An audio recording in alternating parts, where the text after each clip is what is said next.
Sa panahon ngayon mga kaubayan ay panahon ng taglamig kaya itong oregano na ito at itong lagundi na ito ay itong nakahanda para sa mga karamdaman sa ubo. Dahil nauso po ngayon mga kaubayan ang lamig. So ibig sabihin pag malamig ang namundo sa katawan ng isang tao ay nangunguna na po dyan ang mga karamdaman na ubo. Kaya itong mga lagundi na itong mga kaubayan ay hindi ko po hinawala ito. Nakahanda po talaga ito sa panahon ng taglamig mga kaubayan. Itong lagundi na ito ay haharbisin ko na po ito. At ipapatuyo ko po ito. At ako po ay maggagawa ng mga halamang gamot para sa kanseros, anti-cancerous po mga kaubayan. Nang kasangkapan nito, yung lagundi na yan, ay yung malunggay. Malunggay po para sa kanseros. Hindi naman napulingid sa ating kaalaman mga kaubayan na marami na po tayong napapanood tungkol sa anti-cancerous na yan, yung malunggay. Ngayon po, gagawa naman po ako ng mga halamang gamot mga kaubayan. Ng kasangkapan niya ay itong lagundi na ito, malunggay, at sambong. Antabayanan nyo po yung mga kasunod na videos nito mga kaubayan.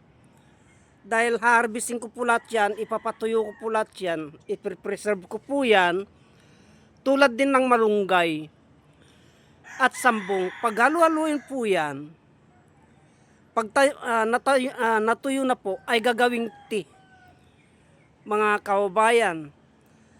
Kaya at itong saluyot na ito, ay isa rin po ito sa mga anti-cancerous.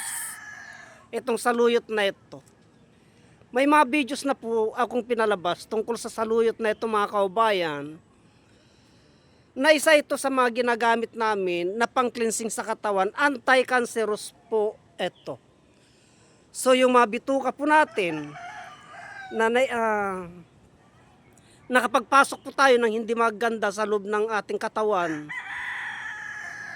na mga pagkain mga kaubayan na siyang dahilan para tayo po ay magkaroon ng karamdaman, ay ito po ang isa sa mga ginagamit namin, itong saluyot na ito, bilang pang-cleansing sa loob ng katawan. Iwas cancerous po ito mga kaubayan, kaya tinawag po na anti-cancerous po. Itong saluyot na ito, marami pong karamdaman ang kayang lunasan ng saluyot na ito mga kaubayan. Kaya wag po nating baliwalain ang kakayahan ng mga halamang gamot. Lalong-lalo na po itong oregano, kasi panahon po ngayon mga kaubayan ng ubo. Itong oregano na ito ay isa ito sa kaya kita nyo nawawala na pong dahon mga kaubayan, halos nakakalbo na po yan.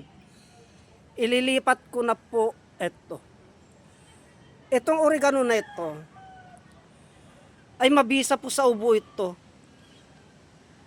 Pag pinagsama mo po itong mga oregano na ito at itong lagundi na ito, ay napakaganda po na panglunas sa karamdaman na ubo mga kaubayan. Kaya hanggang dito na lamang po ang videos na ito at marami pong salamat.